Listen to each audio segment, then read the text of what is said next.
no clue for India where they were going, or the way they played the dominating cricket in India over the last couple of months. I really thought there would have been some competition, but once again we see the struggles for India continues overseas, especially on green tracks, Mubarak.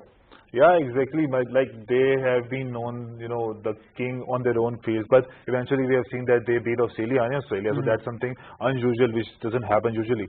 So yes, but then they come in the green track.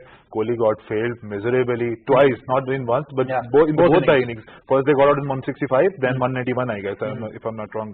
So eventually that batting order whole collapsed. And India is known to be a batting side, and their whole batting order just collapsed. So this is something, you know, Indian BCCI needs to be taken care of, that why they are struggling on the overseas ground, especially when they are green. Maybe because they're playing more cricket at home and not more cricket outside.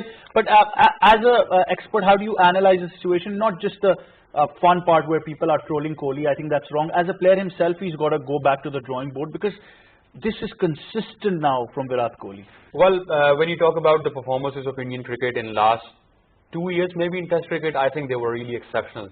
They dominated Australia in Australia. They beat England in England. They beat South Africa in South Africa.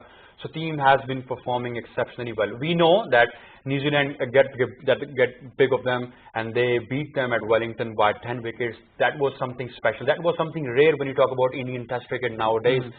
They have been performing well. They were very clear about their plans. They know their strategies. Their strengths are very good.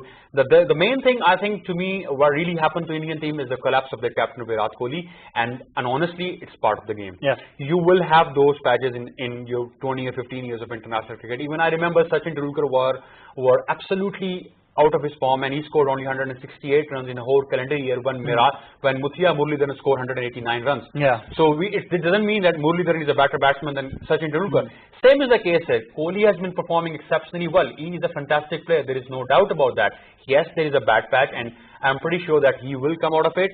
But you need to give credit to Tim Southee and Trent Boult. The way the guy bowled, they were exceptionally well.